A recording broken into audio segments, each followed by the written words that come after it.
koia ki tō pureanga, mahino pe tōnga koia o ke iaia tahi, tau te whito ki wawau ka uma whakahapai, pia moiongo niwa, ka koe mea he whainga maari e pe, ia ngahi ofa me tō pureanga, whengai aki ai mo e pureanga, kai kei lava ke hoko atu, ai whetu o taki, ke toki ai hataimi, ko mau maria hono hoko ke i polo koia ki he ngahi tuko i motu, pia e toki lere, o hangepe koia anga maheni. Ka lolotonga taim peheni, hangepe mea ko kore kia e pureanga.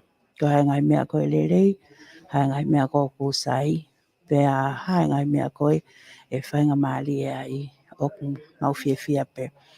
Koe taulanga nuka alofa ku tautu ua ia e ngahi waka whakautau, pe koe ngahi manuao me ngahi whanua koia i tua pureanga, koe uhinga koe au taki mai pe ai ofa moi fie tokoni.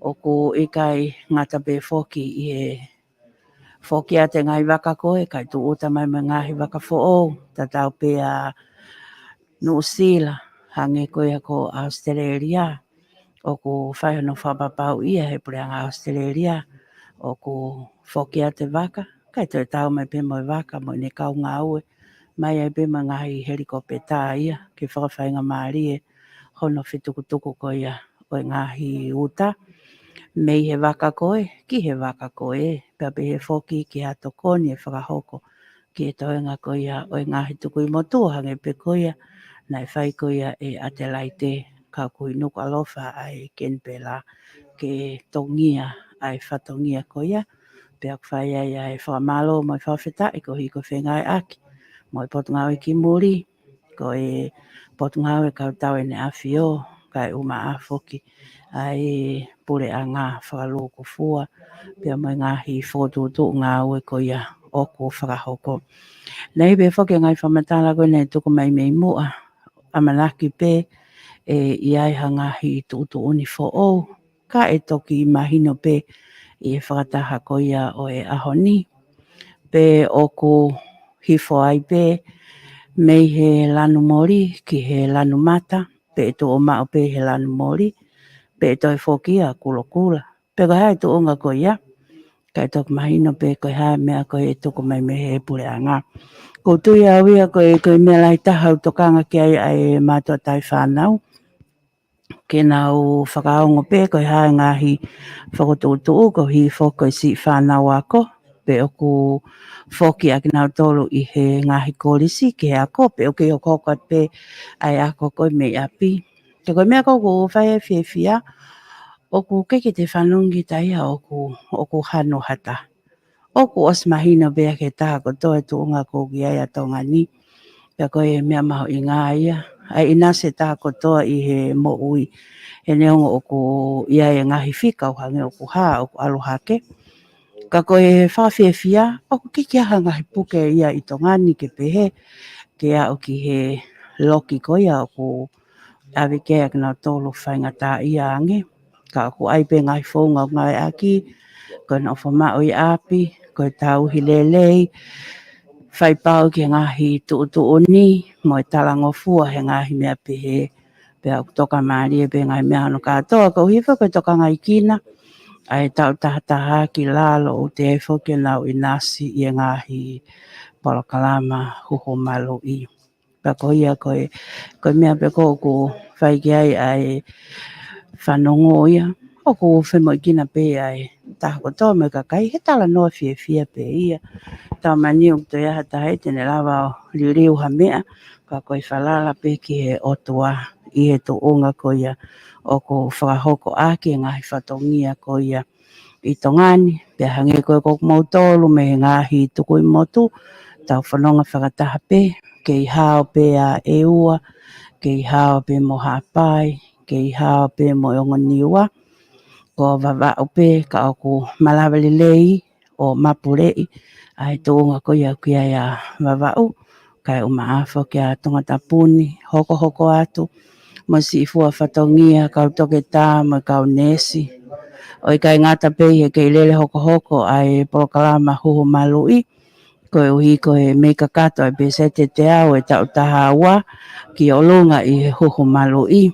kai o maafoki ai takai hono tolu pe koe booster pe whai e be foki ma ngahi tesi COVID ia ke whakapapau i pe o ko malo pe a peka tikinau tolu ko ia o ko ilo o ko nau ma o vailasi o ko siaibe mangahi faunga ko ia anga maheni o ko whai aki a hono toka ngai kina.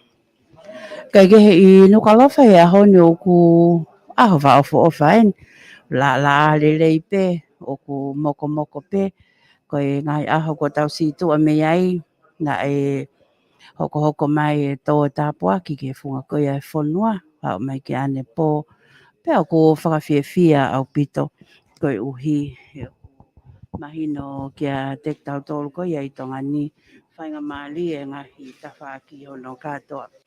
Kai ke ko e pale mea en ho ka meri ku ko ne mea mai pe ke to kon pale mea po a stay ka o mai minister ko e ki mori mo e tak mamata fekita utoi ka mano mahalo be mani te na toki moi mai kia ko e malakin ke kamata ai whataanga.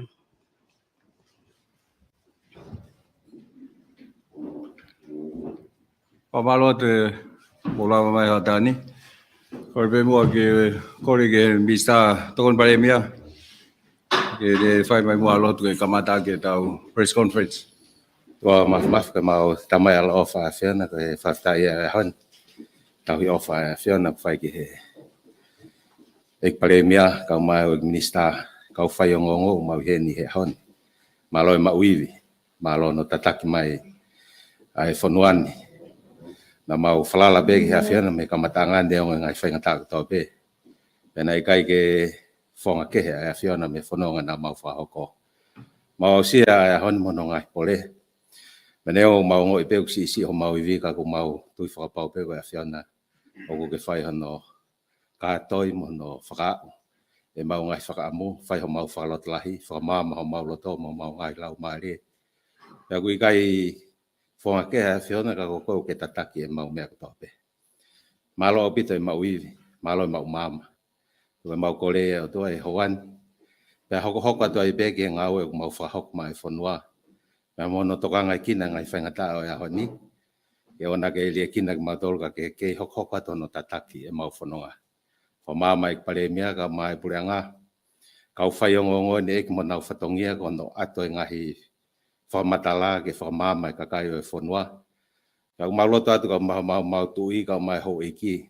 pe mo ka kai ko to e fonwa e fai hono te lehi e time fai ngata koen pa ke puke be ki mau tol tau fononga be mo afion te no e fai ngata be mo mau satu hangeu fa po uri e ka hau he time ni ka ku mau ilo e amana le lei ko ko ka mau ilo to ta ha ku ne puke ka hau mau tol ko afion ko mau amna angai ko kau ai afiona e mau me ko tope fai ta be gina fa ta nga e hodan ke to ke hoko ai fa mau fai ke to kon ke mau nga mai fonwa be mau kole mau fa sta e hof si su klas ko alo mau fa mo amen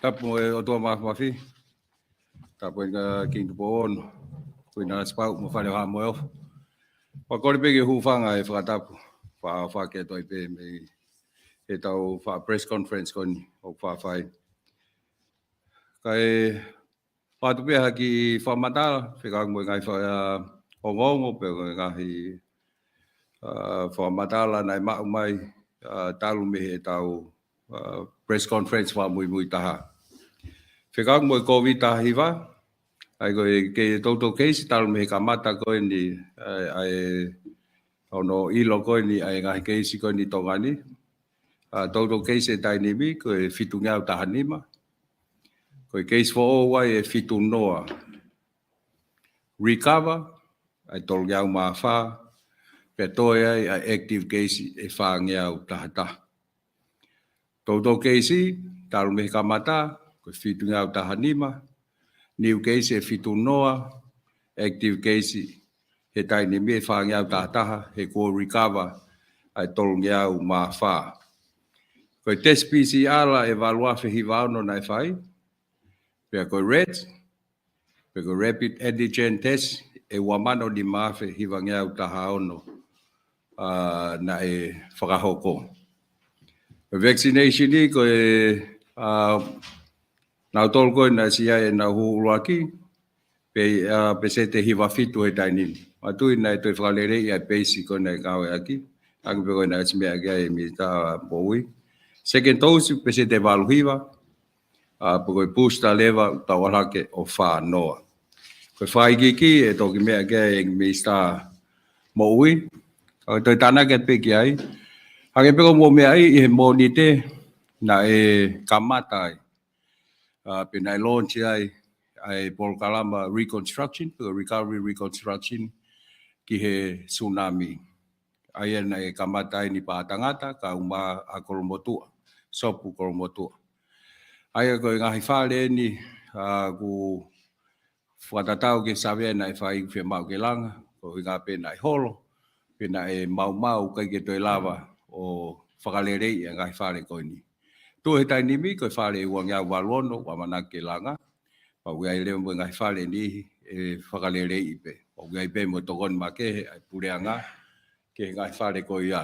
Ke hange ko whakamatara nai o atu i he onologi ko ia. O uai ai ngahi version ke pe ngahi parani ke.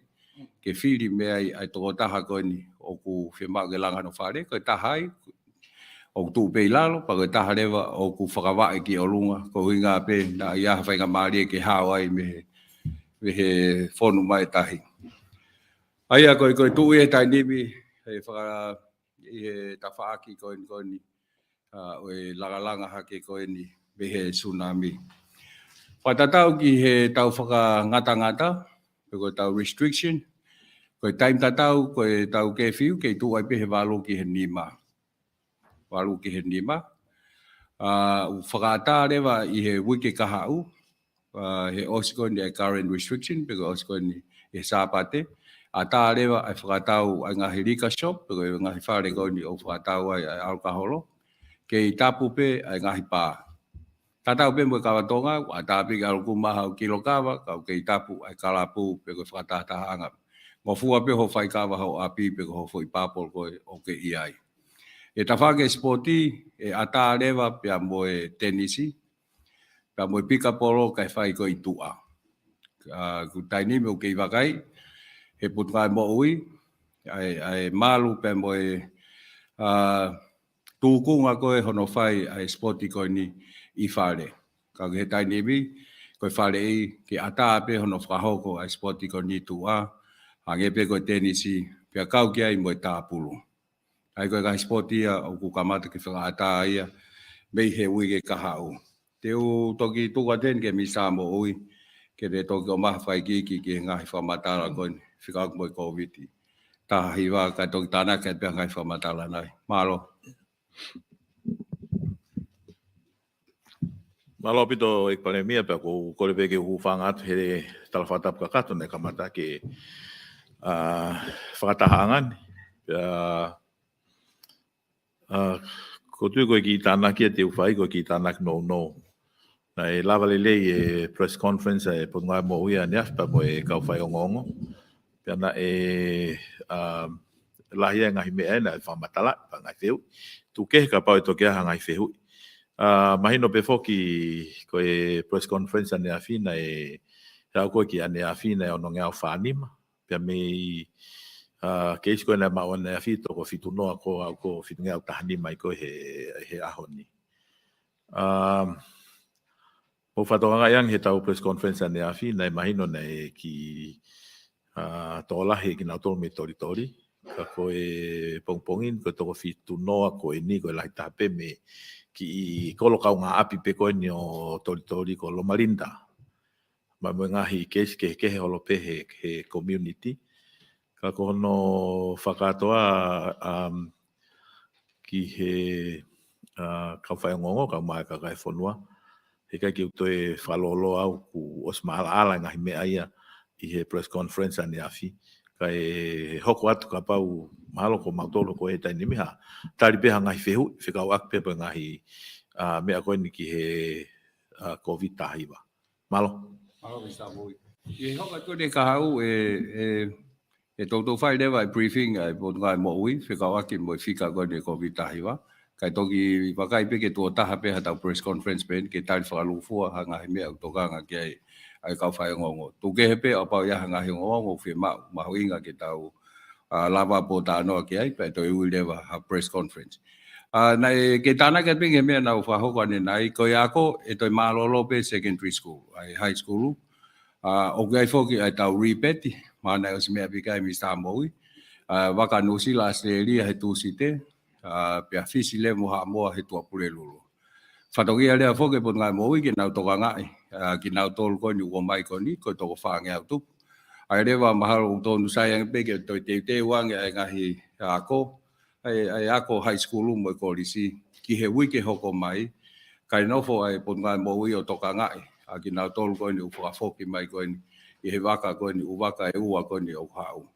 Ai a koe mea pia u toi whahi sio ki ai, ko ngā peke u positive cases, ke sio na hoko ai whotu e a koko hau hinga ai ke toi lahi a ngai ai u positive cases. Ai u pehe rewa ke toi tolo i at pe me hui ka hau, toi teu a ngai pe e ngahi kau whai ako, mo kau pule ako, ki hanau hoko atu i apa e sai ai pe ai tau u cases.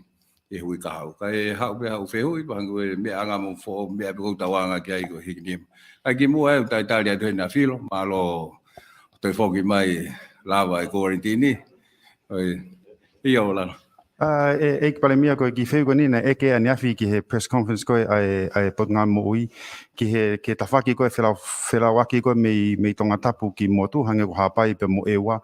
Pane mea mai ai minister moi e update mai e ahoni ai fai tunga ko ya paua ko ki ai e pare mia ke ta faki ko ai sky SpaceX ko ki motu heu ke contact mai pe ai ka me motu o nau ke town ni pe na communication ko ai pe ke ha ki update ke ilo mai he kai nga me motu a tunga ko ki SpaceX pe me Skylink malo.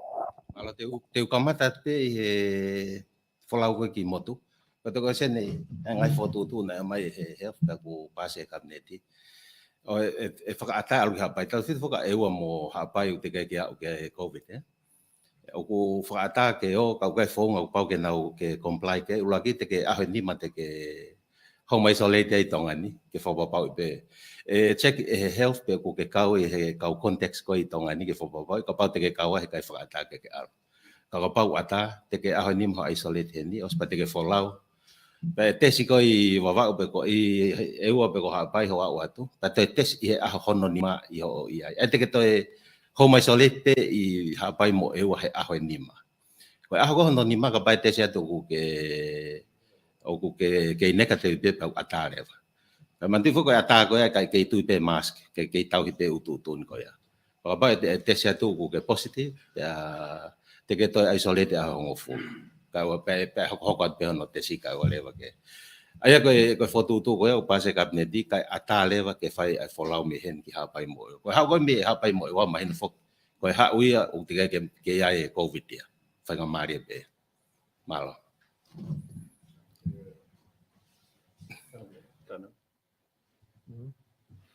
Yo ka ko hinga fo ki ko kitana ka pe ya ki he press conference o ko hinga ko ka folau ko ki motu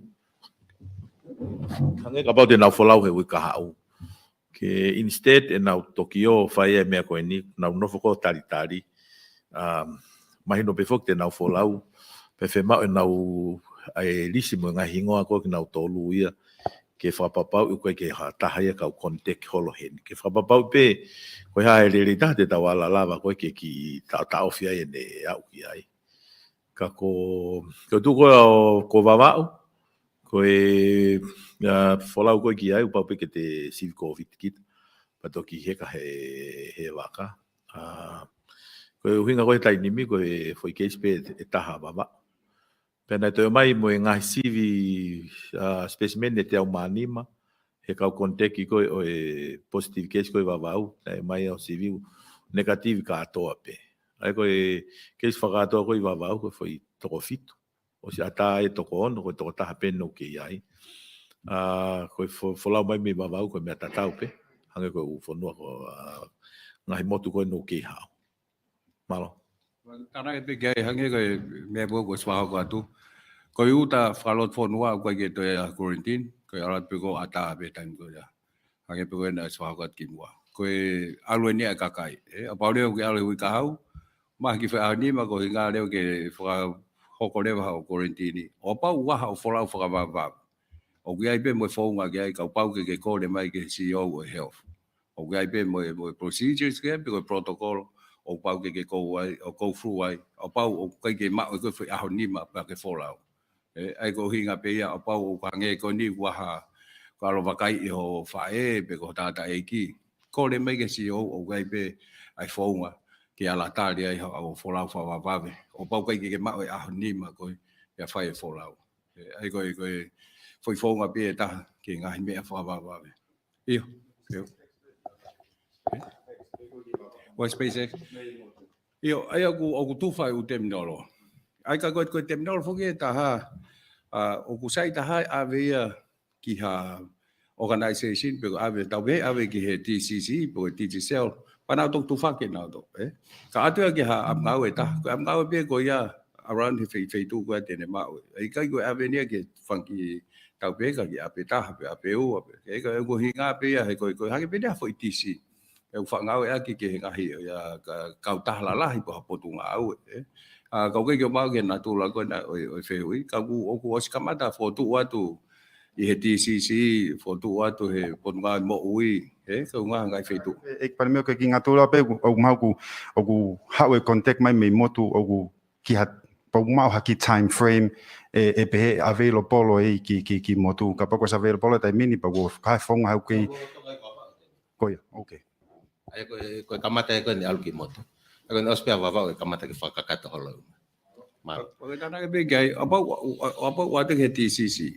iten fa la hi de vai ai me ai lava he TCC o mai he ko nga additional capacity pai lava de vai TCC ai ko tano mo TCC ki hange ko hoko ko ni TCC mo TCC na lava de va ave de va he funky package fa ko ya ko tan ko hu fa na wa ko ki nga website de wa fa video a ko mo me pa tai to tom he ko nga he ko tai to to ke fa TCC ko ai finga i ke a finga arrangement e lava o ave tai to to ngai ai me kon wa tu kai ki tau hipe na commercial arrangement ya na tolu he ko na pau pe fo ke na le pe mo na to malo Malo abito fatapa tu ek pale mia ona bo huakava medico kama foke ai tokoni ona bo poste pa pe foke ek minista mo so saya piukala ko fehui aku ya fika mo tokon pale mia famole mole pe na ku fuva be fehui ko ni ka ko hui pe foke ko disaster response preparedness planning oku kore atu pe ke katak famole mole fe tuna oku ai pe fangile te o fo oku te ke kakato e te ko ke afa mo ngai fatu tamak fa na tula ka ko e wakaya pe ke ni mo na gwe ha fangi generator e tokoni ki he ngai le tio i ki be ma os ma fo ke ngai le tio mo TV ko e lalahi ko fangi le tio i ken fa ka to kanga ko ko time ko te wa fa mahino pe ko na to pe raki fa ngata maki malo sai be e fenga mari pe ka ta si ke au mai a fa ka to ki to ki tiri va tu pe te go a fa tau no fo ha me fa ka mo vi pe ke ha ya fa ai vai va o mai o ke te ko ni mai yo fil Dạ, mau. Coi cái phê ủy. Coi tàu ai coi tàu phô tập vui mẹ vào rồi phép cái ní mai nhé. Cái nào phan ông mai tàu lên mai coi tích phan ông pha thà nó cái lỗ tu. Phải có hai cái máu. Cái này xí ai tàu ngà hít mà tiêu mới tàu trôi. Lại phải mai hay ngày tàu cái kim quá. Phải gạo ăn kịp mới lỗ tu. Cái này phải nó phải lo ngay phải lỗ tu hàng ngày nó phải hàng ngày. Ako siya te kai tau talano ki he tu ko ngako e lotu. Kai ha tu ko ngako dawa ki.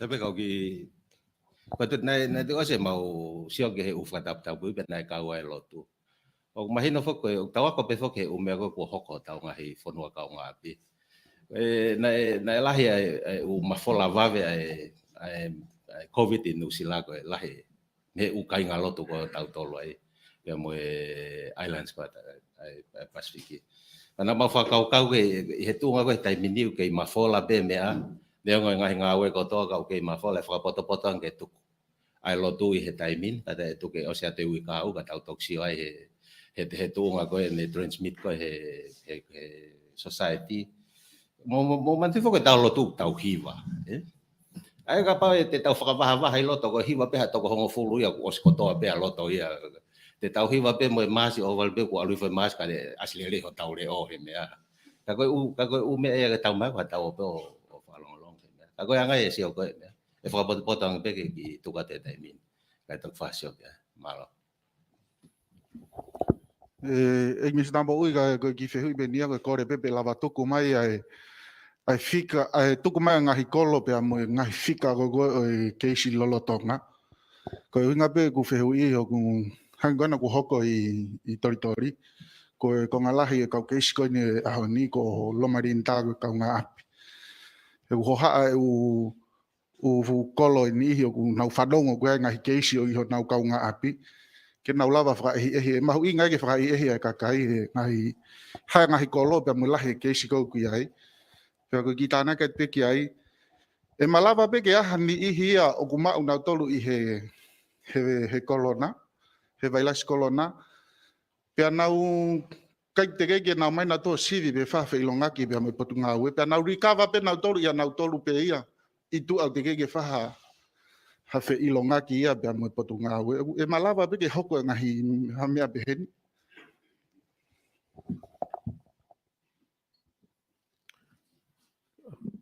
Tange si o ke ne tale to fe ui Malo bito fa pe fa ta ko fe ma winga bito ni ko ulagi pe ko fa ampe ke fa tonga pe ka kai na tula Omicron very infectious ai ko me ko o fa ngata ai no contain ko fe me da ha ko ai mai ko tam ko ta fa surveillance ke ka kai ko ngala fa ngata ai no ta fi ulahi ko ulahi ka kai ko ja now symptoms ai au nau alu holo pe na tolu mo vailasi ke kai ke iloi ke sivi ai ko hinga fuke ta hanga ko o fenga ke puke to lahi ko to pe o contact o advice ke na no forma o yap ka ta to hanga o sivi mo observe ka pa e fa fenge ko ai foi a ta fa ta hanga ko le ke kai ke na no forma ai ko mo na bita ko hinga ia ko o fenga ta ai Omicron mama ni ma ko me be o ku itongani o ku ta tokanga lahi ki he tau fononga ko Omicron ula ki pe hanga pe ko me ai minista mo I ne ko ai tau fika ki olunga o te ki ha to ta hai ngari matu tamaki ka he time ta tau ton fo ke tau tokanga he lava pe ke wesie kai ko osi ai honau alanga mahake ai ko ngalahi o tau tokanga ai mo ki fa na wiki te fo ke na vaccinate ai ko na tol te na wala fa mafola ai ko ke uhinga e tau fononga ko ni e tau tai tokanga o fe mau pe ke fai tokanga la he o pe ke Omicron ko uhinga la pe na tula vai las ko Yo tana ke pe ki he fe ia ho pe io e malava pe ke ha ta ia tau pe pe o ku mau ia he fokoutua pe no fo pe au recover to ka ia tesi ku negativi pe malava pe ia ko tesi ko fa he potunga we ko na tolu kai ka u frontliners o na tolu pa mo mea ipe u feitu o fa anga tesi civic covid drive through ke fa anga ai ko ia pe o CV ko ia ku ka ku ia pe fo ke ngai feitu be o contact ia o muy leva que na tolu na e ofi ki to taha ko ia ko positive ko hange ko e fa e CEO ko e fitunga o tahani mai no o te kia ki a hata ke toko te whale maha. Tue toko taha I health center I muaka ko kina o tōria ko e taha e ka lutu la vea ngofua. Pa ku mahuinga e potunga ue ke siofi ke whapapau pe e kai hoko ha mea. Pea o tu ia ko ia e whakaata ia mea I he weekend ko e. Kau malava pe. Malo pito. Ek minista ko ania fina tau o tala no ai na e to tolungia u no no nga fani ma han pong ni fitungia ta ni ma kaka ki to ko no no. Pe ku fe mare pe mo tani ko na mahino to ye mo keisia hi no kolo ka nga api pe o wa to ko fi ko e fi pe he me la tau pe ka ko to nga ga tai mini nga loku e tau nga me ko to pe fe la ve ko nga pe ko tau tunga fa ekonomika o te fa va me ngai ulanga fare ke hoko kia e no fo anga ko ia ka kai ko e ke pe e pare mi te ha plan B plan ulaki e ni ko tau e distance ye mo mask ya pe mo ko funima pe tau e va ma ya planifica o por anga ke tau hoko atu he mai no ga te ia ko community transmission o ke talanga ta ia ka kai fe alu aki ko ha tau planifica o ke tau ia ki he kon fenga mari e pe ia amala wa puna pe motahi ku malu e tau ia ko planifica o por anga ke tau hoko atu aki ke no malu i vai lasi malo bit Malo soan ko tu ko ke pe ia wa para taha ua tolu fa ko para dia evolve pe gulili pe fatatau ki he tuunga o atakai mo tuunga tesi hange ko lau na tau na ai whakaukawia e kamata ai form ni ma no fitu i he wiki kaha ka ko winga ko fitu no fu ko ni ko torahi me wa to ka ko nga pe ha mo repeat ko to fanga tu puia e fi ma ke to nga i he put mai mo ui he wiki kaha ayam na wa fa poto ke ki tolo ia tu ai ako high school ai au ke ha set pa ni a pe ko pa ni o evolve pa ni fatatau ki he situation pe ko tu unga ko a takai he time ko ia Kita na kia pe aku ia soan hange pe ko me ek pale mia ko palani o ku i he traffic light ai ko traffic light o ne hanga tala mai ai time ko ka poi ala tia ko ni u te alo fala la yang ai u fika o ne hanga o uesia ai capacity ko e potunga ue e lava ke foki me foi me ape ko ia e lava le ta fokta doria o fai lockdown ni o red o lankulo kula ia neongo alo ai fika ko ni ka ku o ngoi ko he potunga ue ku ke fai nga mari e pe he tai nimi kana e foke ta press conference ki mua e tipeni ai fe unua ki lanu me he talangofua ko ni ai kakai e fonua ke tu e mas ko motol ko na lala mo motol ko ni talo le mai press conference mo fato ka ngai ko tu pe mas fai fangi tu un kon ai covid covid tai vai te ke hao pe ko ia ako time ko ku tauhanga whakanga loku ai ngai tu uni ko time aku ka ui au tau monu ia e tō mai e whotua lahi taha o population ku o si huhu malu he ku te whakatata pe au ia ke whanua kau ngapi ko Kiripati ko stolungo fultupu e mate ko Solomone ihe mea tatau pe koe no tau iai eko ku hinga koe ku tana ke au ke a wheu ia a soane e makatu unga pe he te ofa ia kita moto ki family o te tauhi ke tutu uni o ku atu ki he COVID-19 ko alo ene e mamani ku tau liliu tato ko me ene e hoko ko eni pe ko fonua e ko tau eni e ua tolu e nau wheao mai nau tolu ko tau au eni ki ai pa ko hao ene tutu uni ko whaambe ka kai fonua o kulahi ngai polokalama e potu ngā ue hoko te press conference hono whakamama whai pe mea tatau mahalo ko kita na kia pe soan Ia malo pito ek pare mia pe ke ongo ek minister ka mai to na kabineti ko ki hokat pe fe huga so ne flave pe mo tori ek pare mia ko e tu o ha pe ngai fa mata pe he ko ma tu nga pe ne me la he ke fa ta la ngofua ke ai tau he va mama o hange ko tu ye fangi mas ko fangi me fa ngofua pe ka ko nga fo ko no fa nga loko o ikai ko ke tau ke i time ta tau hange ko wesia pe ko fang oku Omicron pe mai komisiona polisi komisiona pilisone kataki ka ko anga pe whakaukau ko ngā whaki he magatunga pe ai e whaitutu ni he koknau tolu i ai ka ku o kuaha whahinga tuunga po whahinga maarie ke lava i ke nau to e hiki relocate nau tolu mahina ak nau tolu ko fufi e mao pe ke nau i ai ko ngape ke nau ki i whakawaha ange o ki ata ange ki a whaitu o ka pa o kuaha whahinga whaitu e lava ke ki atu kia ha toko fiha ko nga ko anga nau nofo toko lahi pehe. Kau fuki e mea ku mahuiga ia kia e puranga. Koe ki ngata pehe toka ngai ai mo ui neungo pe nau nofo po pula i hua tolu tolu.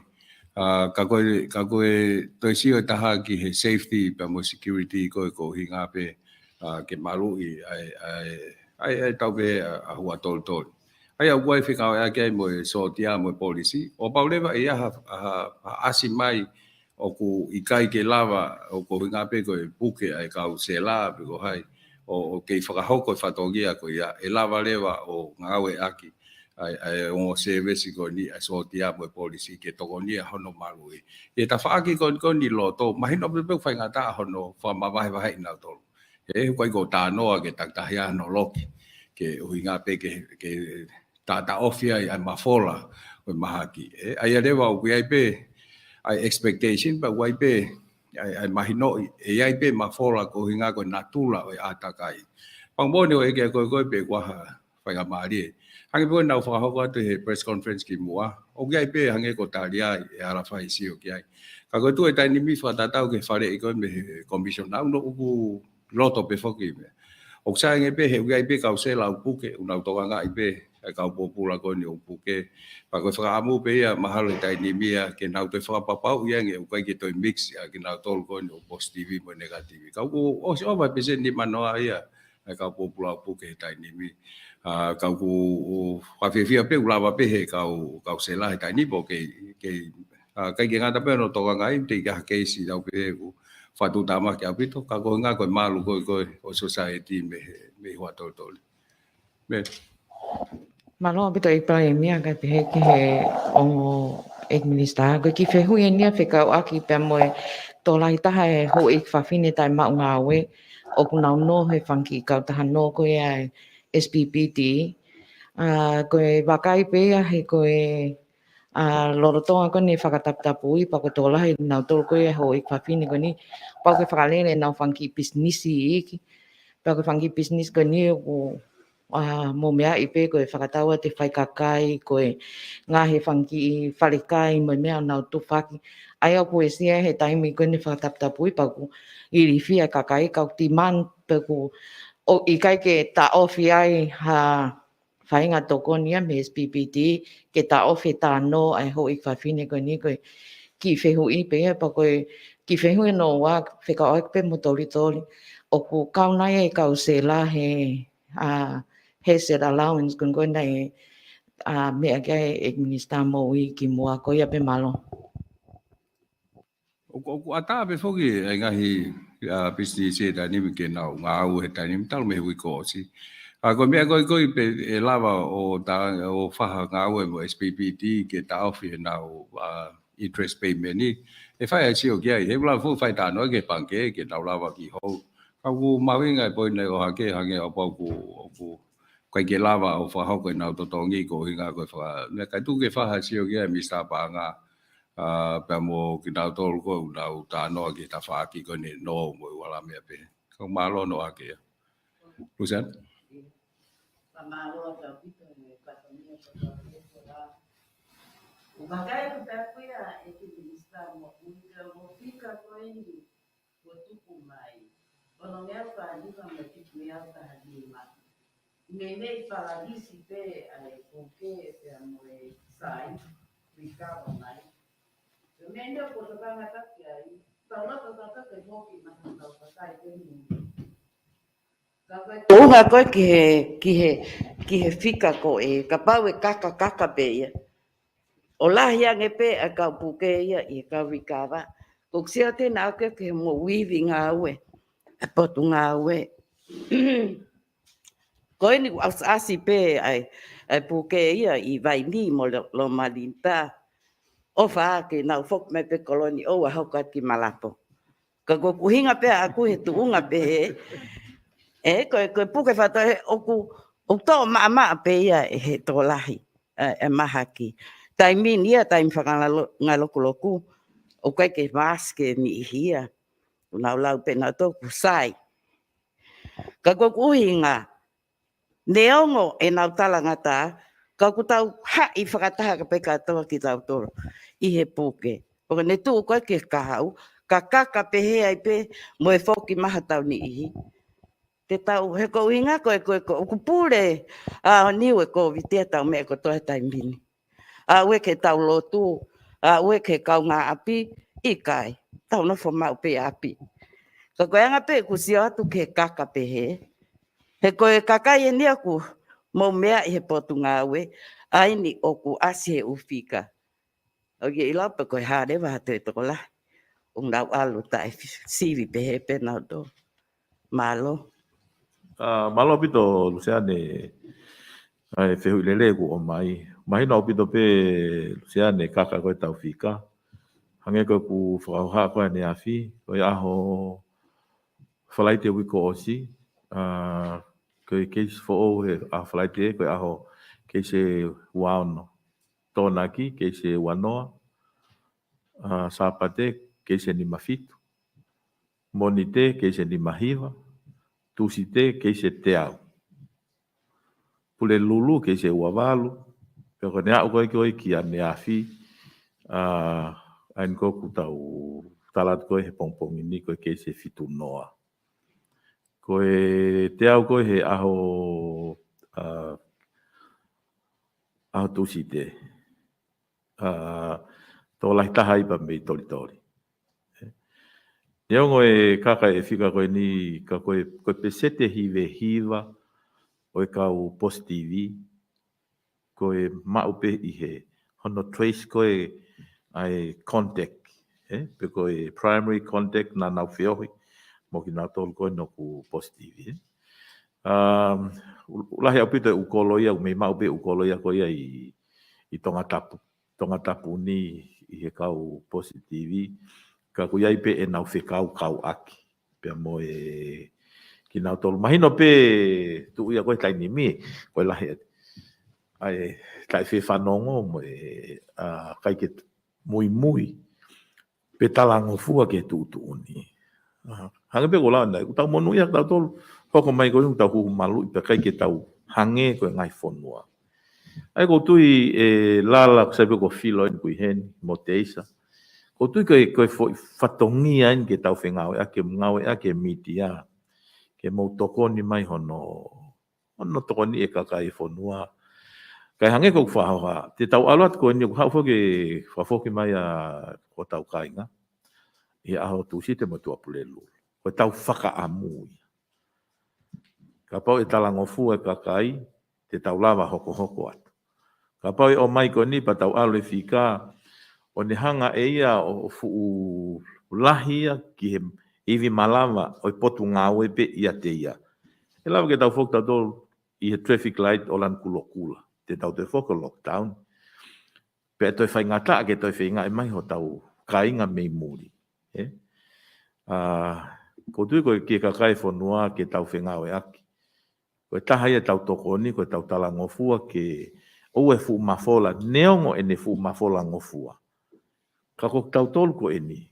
Talo e tō mai whako utua. O se ene foi mahina e tahu kei hao. Koe whehu i ko hameo kei hao ai. Ai koe kakai kou tala ngofua, ko ki nau tolu ia, o kei hao au mai ke ahoni. Ko ki nau tolu kou tala ngata a, ko ki nau tolu. Tau whakawheta ke o tua mafi. He tō mai e whako utua, ko ngā lahi o e whonuaia ku huhu malu. Pe kuia ifo ke taimia e Luciane Molala. Koe na ku pesete hiwa fitu. Tukuangia ke tau. Ka koe talanoa koe wholofola. Na kai ke tokanga ke toko hiwa. Na alo kumi mai ki toko taha. Ki sipi koe taha koe na e mamao. Koe ofaya e pure anga ki kakai neongo kai ke hau koe ke huhu. Kai ke mauhanga tukuange koe. Ke whaingata ia haa. pe whainga tā ia hata hake ho kau ngā api ha aho i he tu uni mo he whiri tau ata nau ke whai. So, kai ke ngata pe lala ho mo whenga ke nau o mai. Toi whenga i ke kakai ke nau talango fua. Kai lava ke tau lava pe o mapurei mo tau ta ofi. Tau whenga mua ke tau ta ofi. Kai si o mai ho tau kainga ne tuku wakai muni. Fia lahi a filo. He whai ange ku kau. Ko hunga ko tala ngofua. O kakai koe nai he ni o ne hanga puke fika he fika ku tau pehe ku whai ngofua pe ke o mai e kakai mei muni. Nau tangi mo nau whaamu ke tau mai koe tau toko ni. Tānanga peke, ko I kau he whehu I koe nei whai koe sio kia koe he o mai koe ne repatriation flight uraki. Mai tu koe tō fuatai meni, tau o mai ha kakai mea wheitu uai community transmission. Ki mua nei tapu au pito, pa tau liriu lewa tau polisi ku hede COVID ngofua. Whehu I lahe nei whai kai sio ki ai, pe o kumalu e tau quarantine facility. O kai ke lava o hau ai mahaki me loto ki tua. Whakatatau ke whamataro mau, he nau ata mai, o kai ha transmission e pehe e liki mai me tāno a ki tua. Koe uno mol keisi pe ai tua pe. Ai a uai lewa ai tau pehe wai ki nonga ia mautolu. Ke sio neo ngai toko lahi o mai, kaungari o kumalu ai facility, pe mo fonga ngā oe ko whai ake pot ngā mo ui hono tauhi nau tolu. Ke ua toi hokai hono toi introduce, pe toi whakalahi mai hawhai ngā keisi ke. Ki he u keisi koni u taulotonga whenga ke manage koi tua. Pātai pia ki whamatara wawe pia, nge tau uamano whoka nusila. Uamano me toko 5 miliona. Apau e mai e whika ko ia, peset ko ia ki tongani. Ai au kuhange ia ko ha toko whangea ke 5 ngeau i aho i tongani. E whawheona ke tau whitu noa he taini. Ai in terms e peseti ko ia, uamano anusila, ton ke tau sio tau toria ke tau puke whakaaho i hof ki he whangau ni manoa ke ni mangeau. Ai au, neo rough pe whika ko ia, kau ko inga pia hono whawheohanaki, mo e tuunga ko ni u positive case in usila. Kau pia e uinga, wai ai comfortable ia matol pe wai noga o kuinga ngari malu pe, ai ngahi quarantine facility, ai mo ngahi feitu na e o peo nofo i api, na e sivi pe po ngā mo ui mahino ku sai pe ke rau quarantine ai.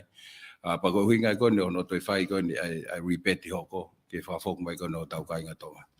Ko kore pepe lava o maha ki whamatala ko pe lava e minista ko ki muri o ki mea mai ai. Ke to unga ko o tonga ko ia I he whakataanga ko ko ngahi pureanga whakatahataha pia mo ngahi whakataha o whahoko I he taimini pia mo ngahi voting o ku whai. Pe ko hai to unga.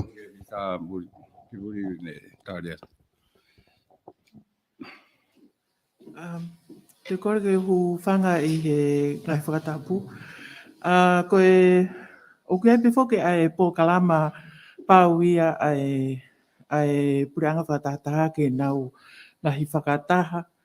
Whikau aki mo u ngai issue ke I he lotonga koe oi tau.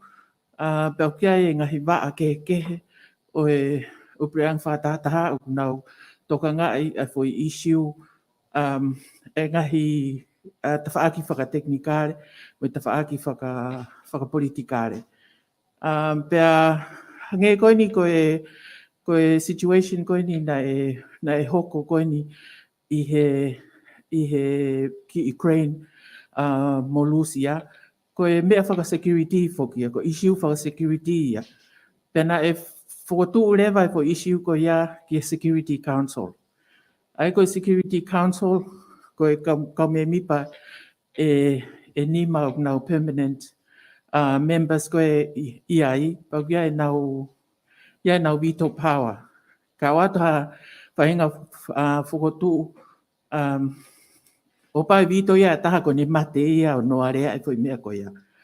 Ai a koe whakahuat whoki ai resolution ia ke Security Council, o kai whoke kawa tonga, o kai ke me mipa tonga. I Security Council o ku toko taha nima pe a Security Council pa koe permanent members e nima o ku nau iai. Pa whakotu at whoki resolution ia whika ako mo Ukraine, vito ia e Lucia permanent member ia I he Security Council.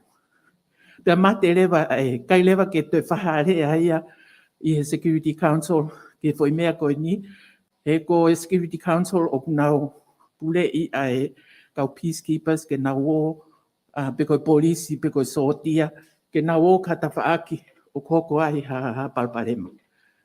Pea fotu mai lewa e Security Council ia ke whakafoki mai for issue ke General Assembly. Pea na e whai lewa e voti ai o ku kai ke ka ia fotu pe he ke maha issue ke General Assembly o kai ke kau ha vito ia ai. Ai koe whanua e tahata na nau tari e nau tōru ia ke o mai for issue ki he General Assembly. Ai a koe General Assembly e ni o kia pe ai process ke nau ngawe pe fotu mai ai resolution ki ai. Pe tok whai voti mahalo he pule lulu. Ai koe osi ia a hono tuku e whainga maari ke ufonua ke nau there I he because now support the resolution pe kai ke now support a resolution. Pe a koe position ko a tonga aina e support e tonga resolution pe a iai a national statement a tong ke support a resolution going na te ai mo e statement a ufonua ko Pasifiki na nau loto taha ka atoa ke ai nau statement ki ai. Pea whai koe whiri, pea whiri, mā koe whanua te au whāta, na nau whai koe whiri, pea mā urewa e wahe tolu e ua, a requirement koe he General Assembly ke lava pāsi, a resolution koe ia. Ai koe nai toki whakaosio, ai ngāwe ki ai I he pule lulu. Mālo.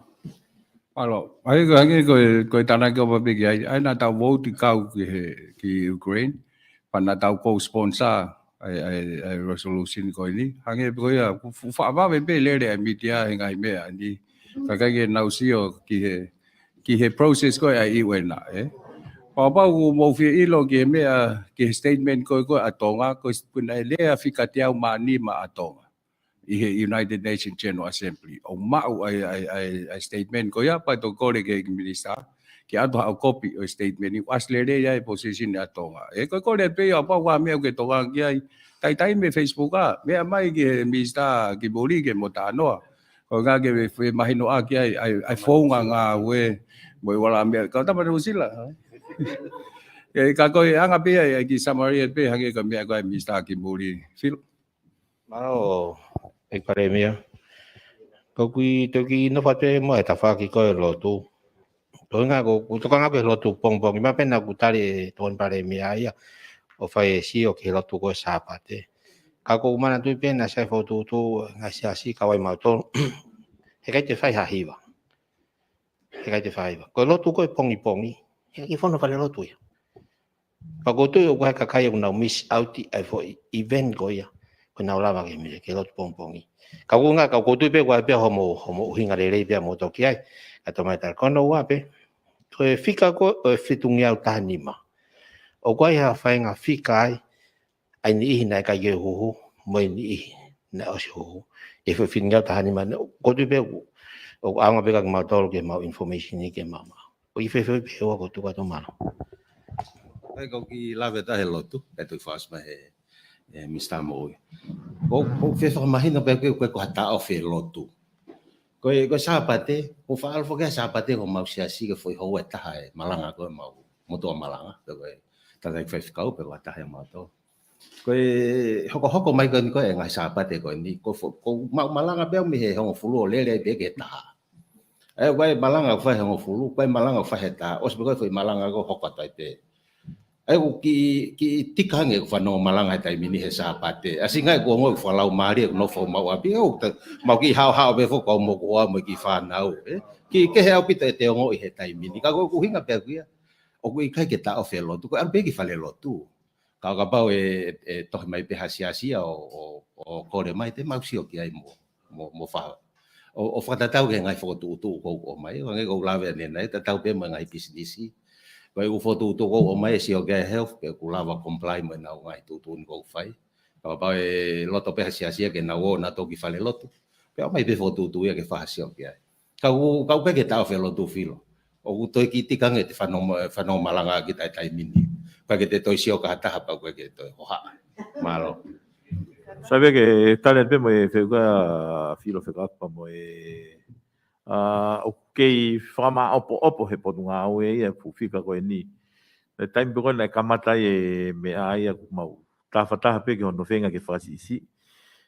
Niongo le fenga repeat ka ko mo na vita fe uia.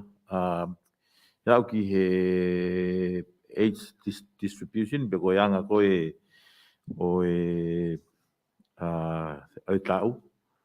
Nós maua o whakahokot, na kuia toko fitu ko kau infant, pe koe whanki pepe, na nau sisi ko he tau taha, toko ni maua koe kau whanau sisi ifo he tau taha ua.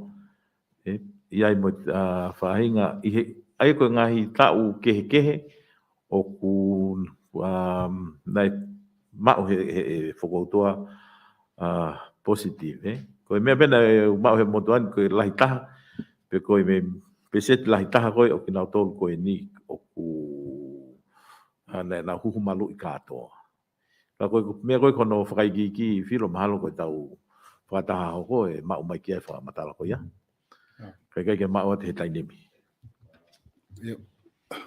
Awal mo pe ek minister mo oi ko wakai ko ke tau mai ko ngai fu waka ko me China Japan ni ka ma Australia mo fa pa oi pe ko ke he ka mai vai la si ai e waka na ko hinga ka ka tau fika ta to Oku malo pito sio si ai fehu. Koe tu ko ni ia. Ko nau toria nau pa mahaki ka tau to. Ko hange fo koe tau ka ha ni a he tau mea. O ka o he ka mai e vai la si a tau tol kon ti tangata. Ai koe folau mai tau te fatata pe ai vakasi aina. Ai ha vakasi aina he a tahi vai ta. A tahi va. Pa dai ko na tau mai ki wa fu o se a ho ia wata. E na o mai. Koe waka pe koe ate laite na mo ilo ipe kamata na ne hanga pe o tiklea na o mai ai kau positive cases kau kuna iai fo ke nau capacity na tol ke si whaka o e nau whale mahaki. Pero time ko na mai nau si whaka mui fo nau tolu ia ko nau negativi ka to e waka ia ko osi i lotoni o omikolonia. Ke mautu kai ha me ai ke pe ku ha wa e om koloni he ne kai fo ke ha kontek ia mona tolo mau katak pe ka fa o se dai pe fe ke ek minister pa anga famal mo pe ko lai ko ngai to kon mai fa tamaki ko ni angal ngali tene solo vai para palema e tau budget deficit me tau kosi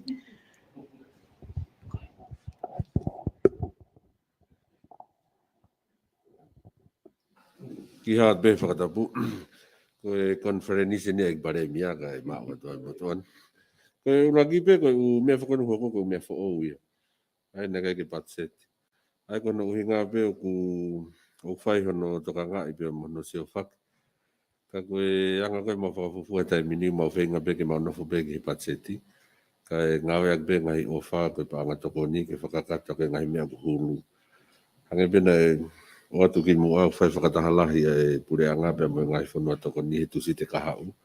Ke to e mahino ngai ngahi mea lah. Alo apita. Ia hange koe mea mista pa anga aho walu whai whakatahai e pure anga pia mo e development partners. Koe ngape ke sio koe hai ai tuunga kou ki ai koe ni ai langa hake koe ni a tokani. Ha sio lewa pe koe hai mea te nawala tokoni mai ai. Ai koe uhinga e whakataha koe whai aho walu, aho tūsite aina mea koe ki ai mista. Ai te mao atoi koe ngai mea enu tuunga ni koe ngai whia mau e, te nau whahoko mai lewa koe hai mea te nawala tokoni mai ai. Kau e whakataha mau inga, kau whai aho tūsite kau. Malo ik pale mia pa ko famalo atu I whainga mali ka ko whipopo at pegi ik tokon pale mia ko kawa wia he lau mali ia he mauloto ko mi api he tai mini ko te sio takai holo ko sio ngaton pegi le tio ka ko famalo atu pe he ngawe ko fehu I pe nia whekau aki pe mo fika ko ni administer mo ui ai fika whakakatoa fo ko ni o ku whai koe ki ai homo tāketi ko ni he huhumalu I ka paupe tok mao mai ha iha whainga maari ai fika whakakatoa ke mea mai koe whakapese tiu mau ilo atu pe mau tolo hono fika he koe na nai liliu ai fika tāketi koe ua pe koe home isolation ko ki mua pe ao ki motu foi aho enima ko ia o to monitor hataha pe ko kutu atu pe ako o tala atu pe mu falala mai reva ki te au moyanga e ku talangofua o ai ki motu ko fehu iko no tolu ka taki pe ko takai tolu ni ia ko ni ko tok to tahani ako ko tolu ka taki ko kolon ave ko ne utaki ki motu o ku mahino pe ko ke to kolontini e lava nai ke tau ai whakakau tatau ki he o mai ai utami muri ko he ngā ko alu ai utami tongani ki motu o ku iai community outbreak I tongani. Pa ko whakakau tatau o mai mi muri ko anga pe ia whehu ia te tawhako ia whakaosi pe kātaki. I he hanga ko ni e tufo wha e tokon pare mia I he tawhako ni pe ukeito e haki tange vai ko lere atu ki ke ape o tunga ane I sileri o wea in tange vai ana ka ko sa tu ke hafu makatunga lere ia ke hane tange vai ka ko ngahe na e whaiangi whakatangi me houma ako matua ko ni ngawe e tamai ko fokiri whakauri fokiri kai ke ngawe whae na unofo toko nima ia mo whangamakapuna pe aku na unofo ki foi feitu o ki ma olungangi koe ke malohe aluatu ai vai. Toi tata puni koe ni he lokoloka, kai toi lava hakore vai holo he kaunga api. Koe anga pe ungari whakakata pe ka koe anga ai eke, ke makatuunga tu fotufa koe ia. Koe sa tau koe nunga ni koe ke mahu inga maari e ia koe ngau na ngā ue loua. Koe whakakau tatau pe I he kātaki I he tufa koe ni o langa whare fo ou. Koe rera tu ki sopu, o koe api koe na tanpo wai koe ape mohu ka inga. Kana ke hatahe nai no foi pena stu holo pe mo fare ia ko laine mu mai ko ia nei ai ni I ai no fotokolahi pe mau ho nau fare ko ha magatu unga o fai a mo firi anga hi fare ko ke langa ko fa si pe o ku kau I he wange a valuono ko na ai ngahi langa fare o fefe tu ko prefab houses mi sia ina ni mangiao o kau ia tufa ko ia pe o kehe pe ai ngā whare ko ia mā ko ia pe tai min malo. Malo, au tāna te au ia wakwehu I ka te isa. Whekaupa mo nai o si whahoka te whoki. Ko tohi kakai o wanoa nai kamata mai aki ai huhu malui. Pa ko target population I nai ngawe aki.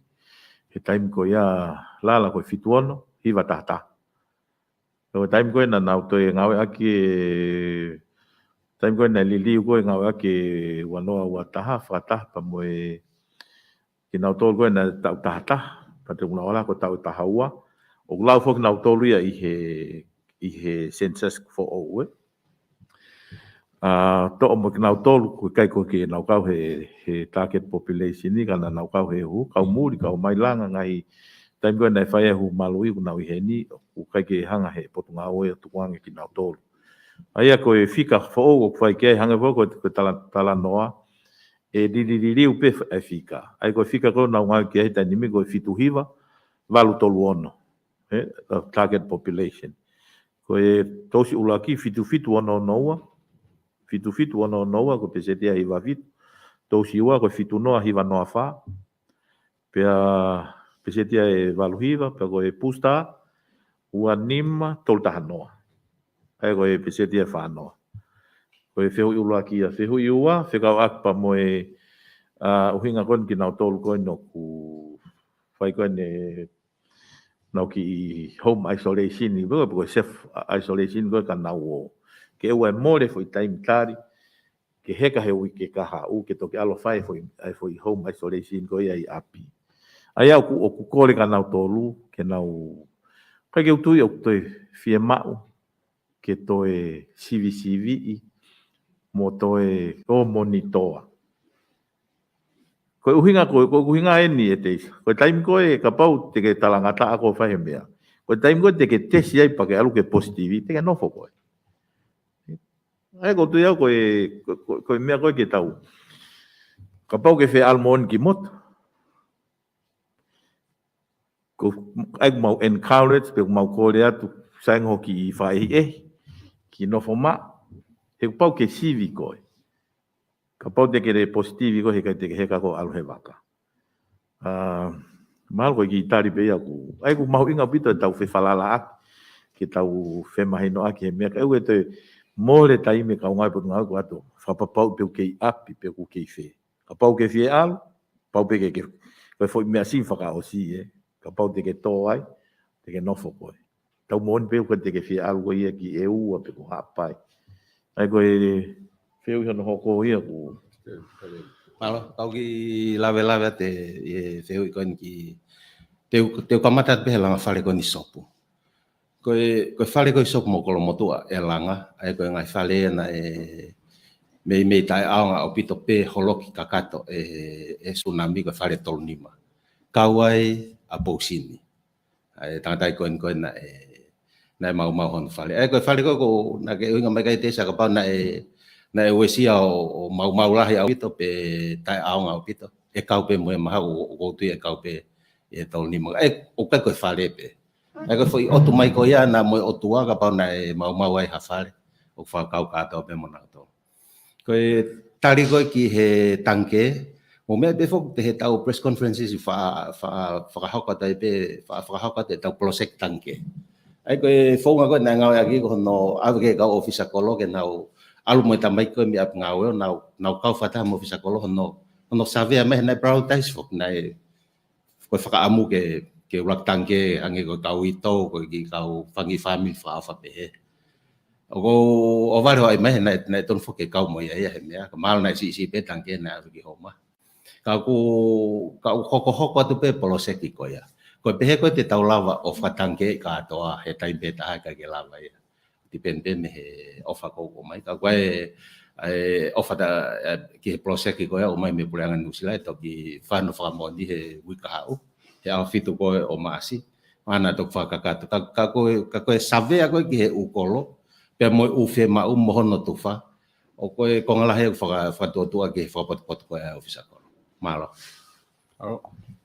begitu mana tahu he ai langa ke fa mahino pe ko ngai langa ko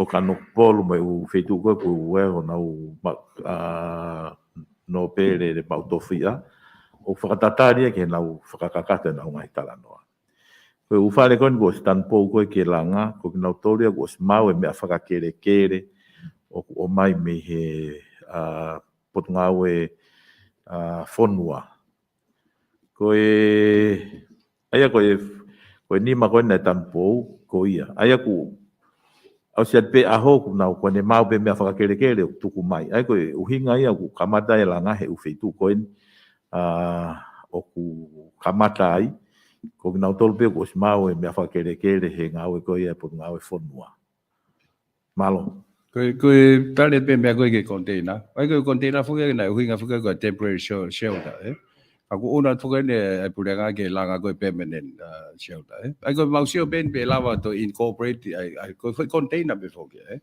ai ko ya ha fa malo hu fa tapu mo wala me pe lava ya ha fa nga fu nga ke ki nga mo ke pe lava ko me ta ha ke hange ke langa o pa u wa ta ha ne pe he o ton ke langa no fale ka ke kau he lisi ange be u lau ki mua o mai ba ki to o tala mai ko ha u hinga to no ke kau ke asia yau e la ba pe to ta mai ko asia ko ki ton ke kau ka ko fa nga ma ri pe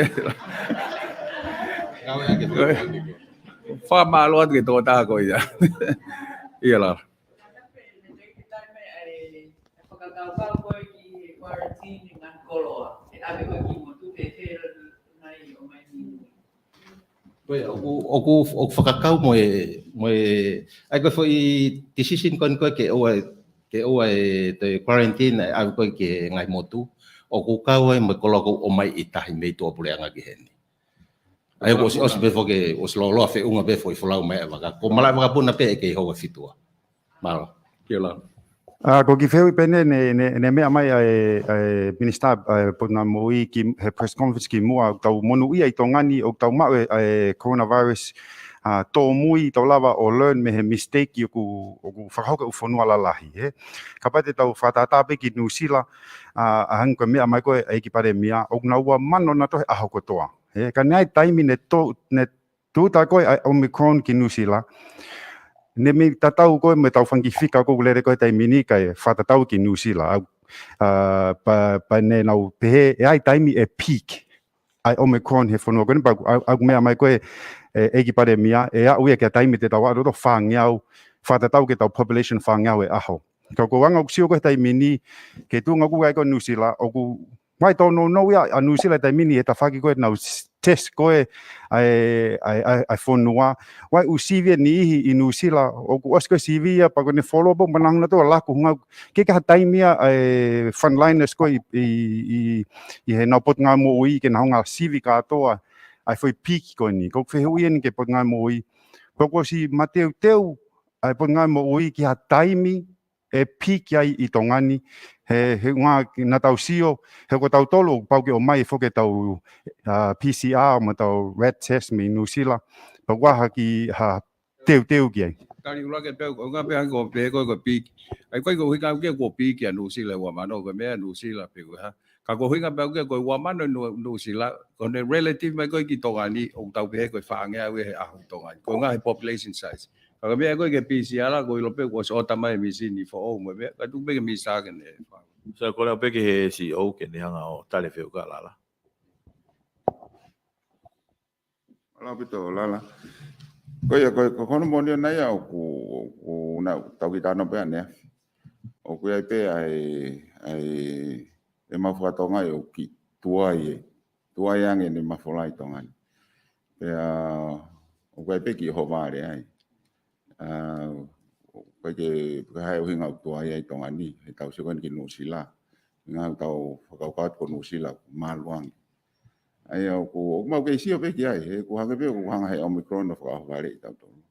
E whai taimi ko ia ka koe me ai ko wai pe e whakaukau e o ki talangofua. Ne o pe e kai tonga ka wai pe ki talangofua e kai tonga. Wai pe discipline e kai tonga. E nau nofo mau. O wai pe te me taha tau toki whatonga i hake pe o talangata hakulu pa tau toki lau ke ai. Ka ko tu ia o ki discipline yang pe ka kai tonga ni pa no ki whiongongo yang pa ki si yang pe tonga ni. E ka pa no whatonga no si lai ko se ata o pito pe ngai me alahi. Ata o pito ngai me alahi e pe o whai whialo aki. Ka ko tonga ni o pa mau ki si pe pa ki whai ngofuang pe tonga tonga e me tonga. Ki tāna ka peu ia ki he CEO lala e ai ho feu kon fe ka kon pa mo pike pe ko ya ko ki he malunga taha ko e ngai prediction ko ki tonga ni na ku pe he e ngari ko e wike wike tolu ko o maasi ka ko e mausio ko ma tolu ki tai ni ko ki train ko ne ai kaka ko e omikoloni o ku o mamari ene hange fo ko e whauhai a CEO. I kai ke utuia e a whanua i maman e mateu teu fe unga ia ki e taim ko ku tōmai. E pai kai ke u teu lave ki he tapuak me monu ia tonga ne u malui. Ko tui koe fo i mea lelei taha ia e ne tōmai o kai ke tau hange ko ngai whanua koe. Te whao beau ke hanga whakamama whae. Mo tolu koe ne mitia, na mo hanga o ilo i lelei taim na toa i fisi. Na lahe mate. Ai kua ke tai nimi ve ko fitungi au tupu a fisi. Ko ala ke koe na kiripat Solomoni, te whakatata be ke ngai whanua ka unga api. O kai ke toi ke mo tau tolu. Ai ko ne au mai ki he ni to fitunge au tahani mako ni. Tike ke ha tahaya e toko to fale mahaki pe ko ya. Ka kui kai ke uhinga ia ke tau to o maama. Ke tau to o maama. Ai whakoutua kon ko COVID-19. Ai ko to fitunga au tahanima. Neongo o kua au ke mahina nima e pepe puke. Ka au ke tau fitunga o fulu o puke. Ka o te ke tau wa o tau he whakaukau ke tuunga ke tau pehe ke tau fuu. Whakawhie maari. Ke o te tau to o mama. O ku whaibe mau update whakaaho me potunga au o koe mi sin CVPCR la e taha ono, teen expert o ku tau mai na katuu. Hange ko whao, lotonga o se whakotu e mau cold chain storage. Ai potunga aue, e o mai ai e huhumalu i koe Pfizer, me Asteleria, me UNICEF, tau se ni mamano ni maafi. Pa koe lifespan ni mahina hiva. Ai ko ngahi mea ia o ku hange ko ngahi mea sivi. Ko e rapid test ko nuk tau ngawe aki. Taimina to ai maha ki fisi mo meu tike ke ia e rapid test ia. Ko nau hiki he taini mo alu ki ai. Ko tongani, na to mai ko e whakoutua o si hene rapid test ke whakakakatua o au pe ke pongpongin. Ai ko mai ko ni na fai CV. I lalo nam tau press conference ane afi na fai CV.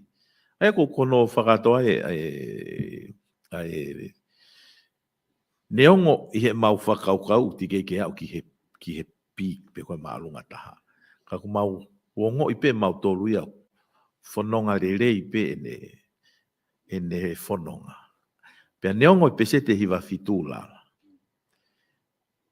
Tau tuange hiwa fitu ka tau tokanga ke pese te tolu. O whai pe, e pe a te nawa. Ka ke toi keke. Ek minister ko ki paubeke eke ki fehui ko ni he ko fehui pen paubeke eke mai. Mai be ko marmo mi pe ni ma ko tunga ko ke ko ka ngawe ko ai potunga mo i he taimini.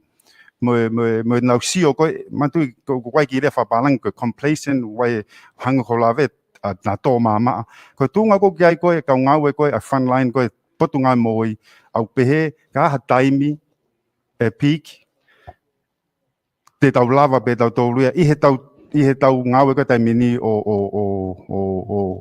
ke overwhelm ka ngawe potunga mo i malo Io ka tu he taini mia o ku mateu pe potunga o ia. Ula ki ua, ko kau laine mua. O ku osia ki nau tolu nei positive nau CV, ko nau recover, foki mai ki ngā ue. Ka hange ko whakahoha ko ane nai. Ko traffic light ne hanga pe o mai. Ko ane mahino mai pe ke potunga ue, utala mai overwhelme kau ngā ue ia. Te to ala do red. Ke whakasisi e fe unu aki, mo fe movement, ne? Ko waka ko o mai taimini. O ko o mai pe pot ngai mo ui mo nau kau toke ta. Kau wako ku osi fisi.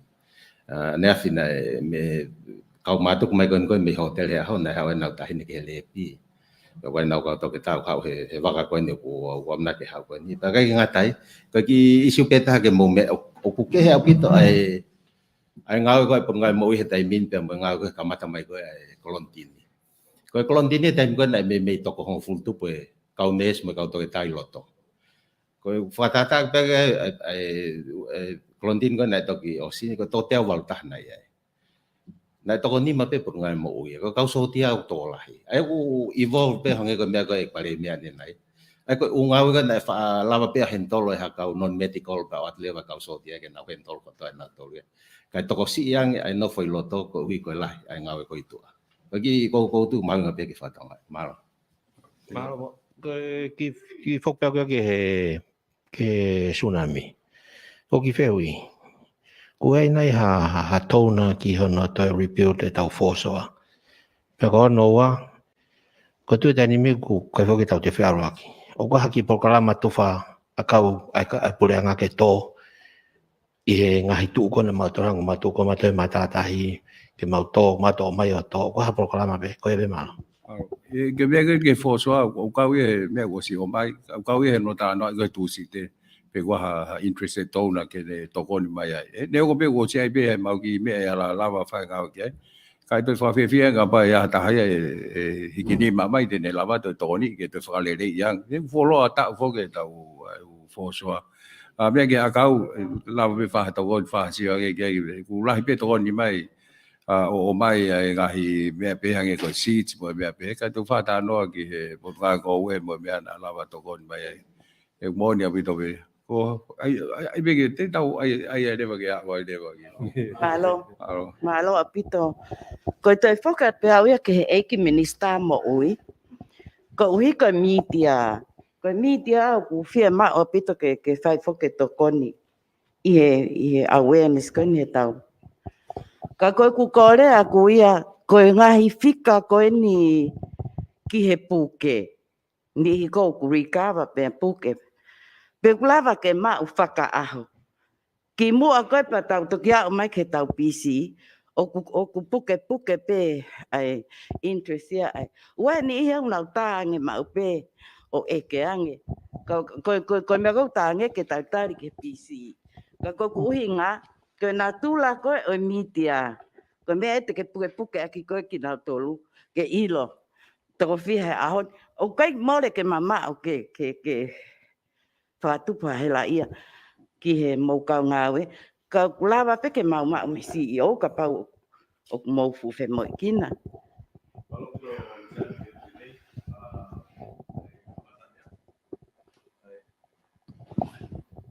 Malo pito Luciane fiu le ke o mai. Pe ak mo ne pito me ke tokan ki ai. Kamata ne af. O daily update he potungawe he website pe ko na ai potungawe whaka aho ai tunga ko ki ai case. Case for all, case whakakatoa, recover, pa mo active cases e ku atape CEO pa mo tok tapu le wa ki tua ka pa e whaha ki whaike ke he ngahi whika ka koe ne kamata aia koe aneaf pa mo ahon ku osi i he website e tunga koe kui ai e te mau update pe he whaka aho lewa pe a toki ai pe ki taime ai pe press conference e potunga oe ia ke whamala ala ngahi whika e wai whake taime lusiane ko taime ko ato e whika ia hanga pe he e la laia pa mo sono ai e na whahinga analaiso o ku ke he atu pe ia ka toki au ke tai ko ia te mau ko mai lewa whai ki whamalala pe au lewa ko foi taimia ko press conference ai pureanga e tu taha pe ai wiki ke hanga himia e whai ka e tonga ka koe kamata e aoni Son Alo i pare mea whamalo atu ko mau tai maari mo lawe monu i ai whanua konu whakahau ko mai ko mau mai panga te au na te koni mai ke mau anga uhila i whanua ko mau si lawe monu ai ko e ku whenungi pe a kuia e pare mea pe lawa ke tau tokanga mo to koni ke ngai mea au toi maho inga pe a mo pere ngese ange ko hi ko ene whelawe i hanga tonu mo e tau mo ui e lawa nai hatokoni ke mo ua vai mo e wewe a kakai o whanua. E ko te whito i tokanga mo e tokoni o ha whanua i he hirianga o ha whatamaki whatu pake. Ko e vai mo sanitation.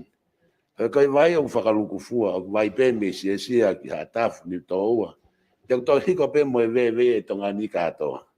Ko talo e pā mo ngafi, hake mo e pe au kula. Te hoko mai mo e COVID-19. Mo te kai ke motu hia e ngo service ko e ni.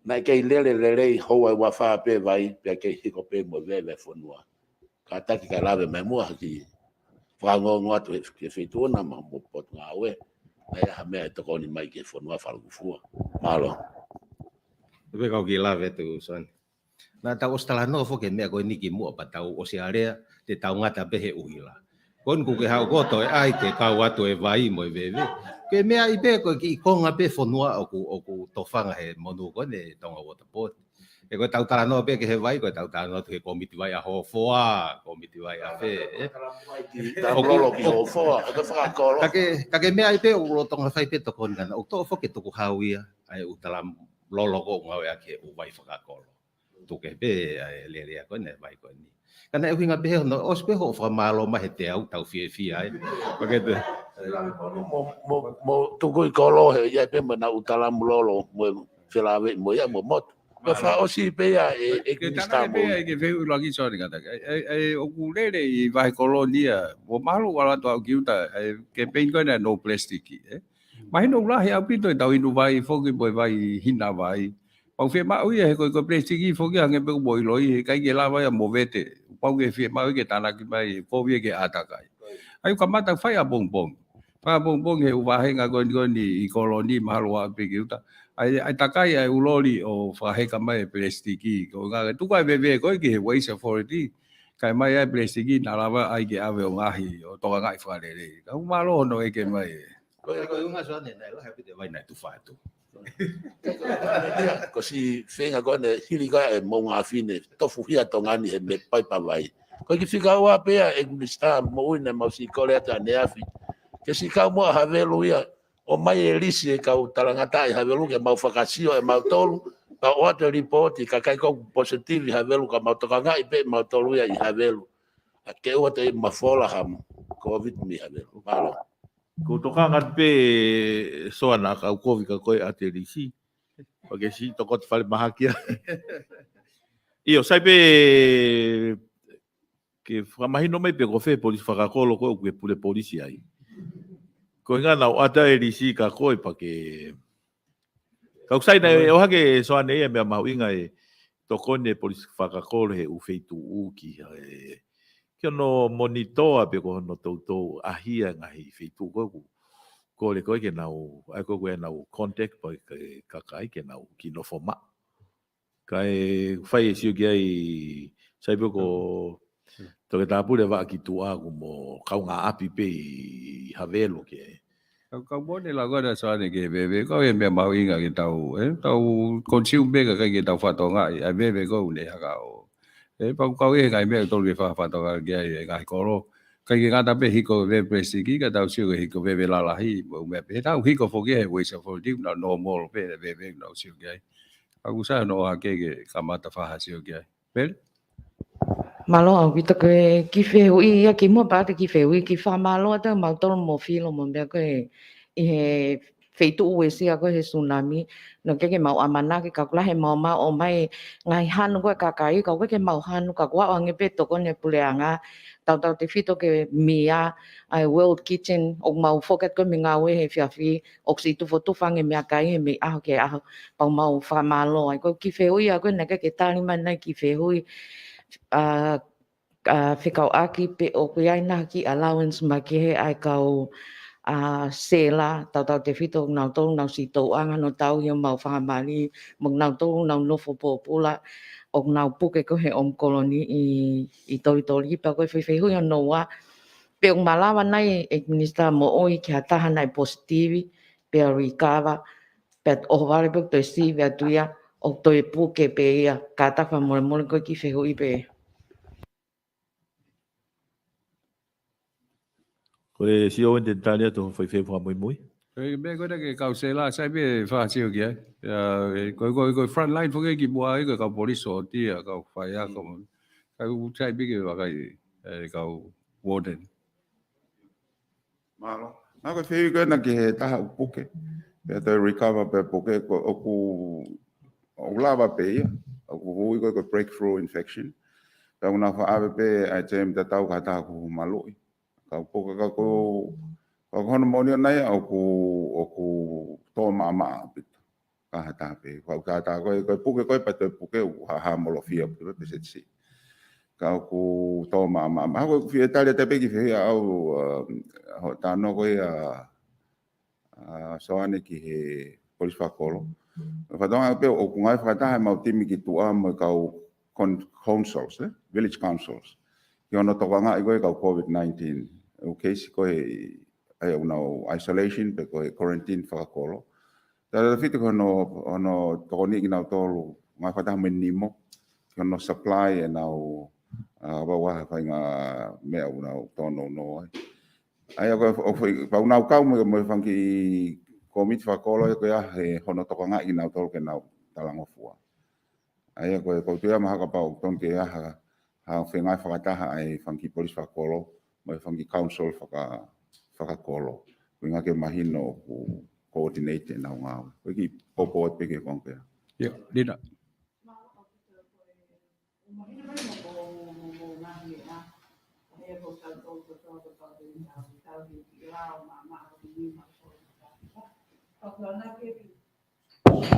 O mai mo mea ko tau tol ko to o pau ke tau I ke whanki lao ma ani ma ko vitahi wa whawhiana ke ki he whekau e hongo fulu ko I he wholofola.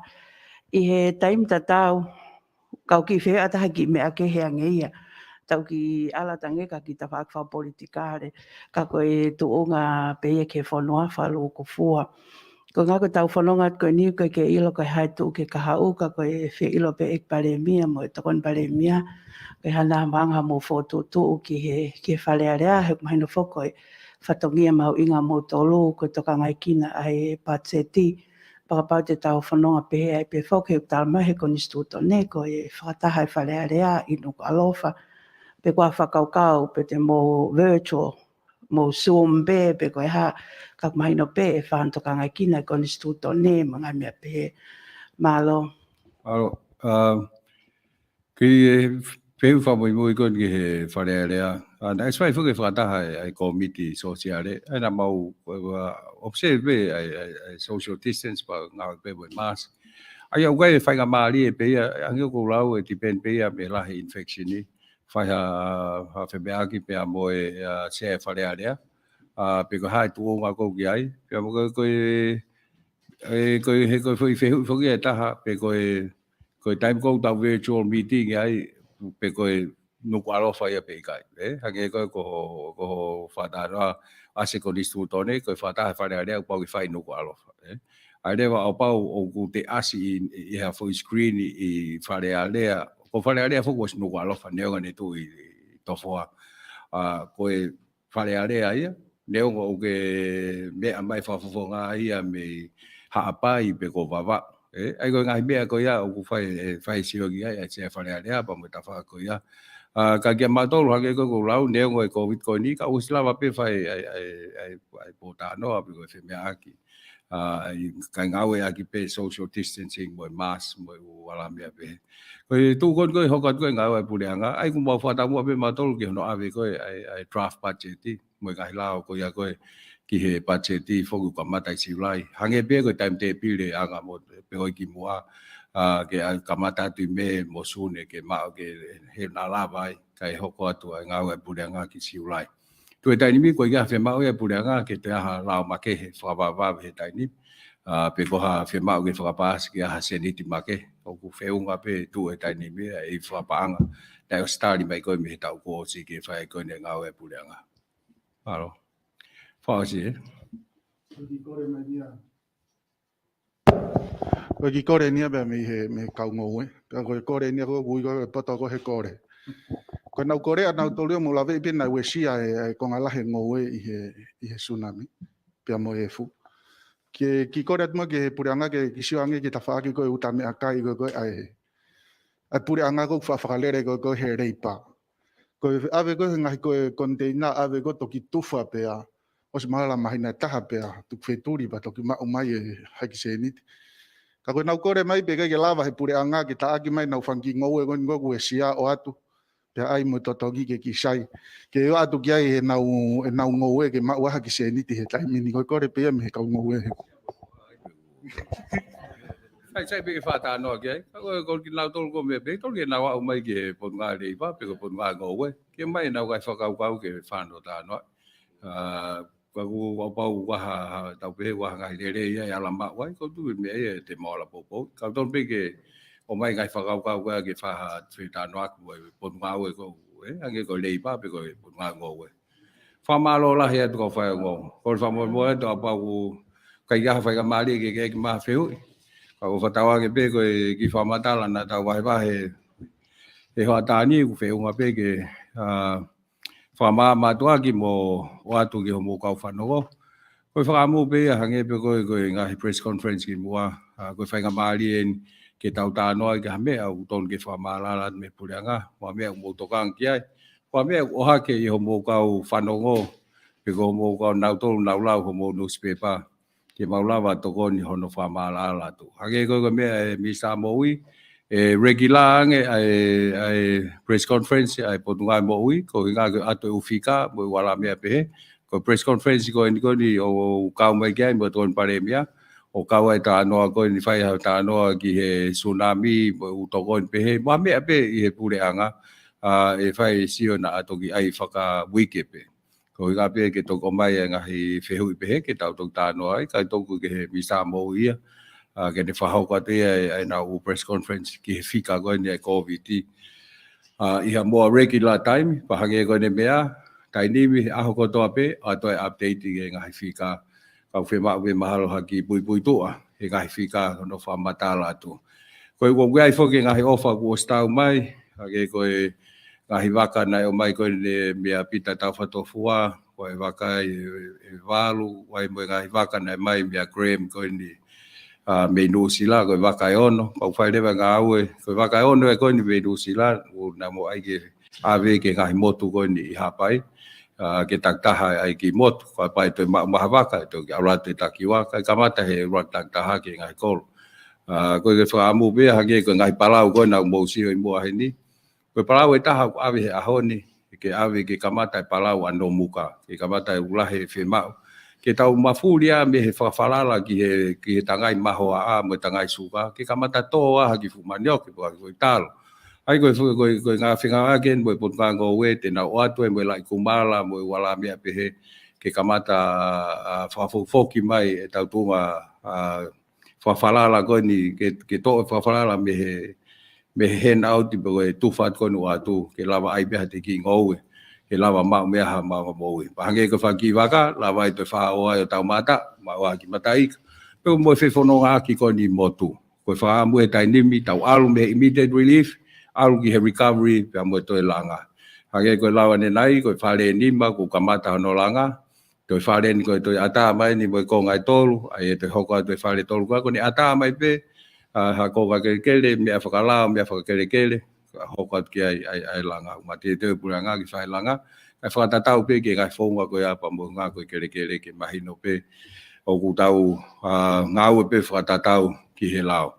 Whakataha koe ne tūsite, kou tū maho inga ia, mahalo nā tonu ke toki aha tau press conference, e o se whakataha tūsite, whakataha puranga, pa mo ngai development partners, maho inga ke sio, pe ko ngai tokon di wala mau mai, whakatatau ke ngai whemau koe, o ku atu koe puranga koe ka nau toru. Koe, ate laite, foki atuia, ate laite, kai tau mai ai Kempra. Koe waka tatau pe, nā lalahi, pa uai ai whare mahaki ai, wala mea pe, te na wala tokoni mai pe. Pa ua mai ai ngahi tangke vai, o mai ai ngahi nau langa, ke tokoni mai pe, ke ngāwe koni o whai. Ai uai whamalo ai ke Australia, ke ngahi tawhakoia, pa ko whamanata pe, o pau ke whemau. Ai statement koni atonga nei whahe iwena, o alu ke he video, ke he YouTube, o statement whika te au manima, pe koe mista e ki muri, ke ne ato ha copy, o statement koe atonga koe nei whahe whika koe pa mo Ukraine mo Lucia. Tau ke whamalo bea, pa mo ki whamabua po pe tau whatahe watani, whataonga pe waonga, whataonga pe ke mo mau weekend lere, pa toki aha taime he wikahau, tau te whataha mai whai tau tānoa. Kai kore pe ke whaas, pa koe Kristo, ko Sisu Kraisi, o whata mai whio he lau maari mau noni, tuku ia mau tolu ni o nā hiri, ka whai pio tangata. Ka koe kakato ia o e polokalama koia, ka koe whakataha ek palemia. Pana kau me kia e tokon palemia, pe whaki ek minister mo ui ka mawhoki. Ai minister paanga, mo minister ki muri mo e takmamata, mo ngahi kau tahtu whaki o ngongo mo whamatala. Ai ana e ia niai, mele manu me e waa mitia koia ai whalearea o tonga. Sio si pere me he letio ai sias Siciliana tawataina koia o tonga. Ko tonga whanua me he newspaper kakalu, Filokalafia kau ola me he newspaper talaki, kai umaafoka soane. Fifita me he mitia koia ai siasi katolika. Pea pe foki ki he komsoni whamawhalalea atonga le te o mo e televisione ka e umaafoka ki nau tolu me he tawhaaki miti a koe ai ofisi paremia. Ka Raman Lau Valap me he le te o e whaema valvalo poini e ono mo ki nau tolu pe anike me he kaunga ue koia ai whale whapure anga St. George.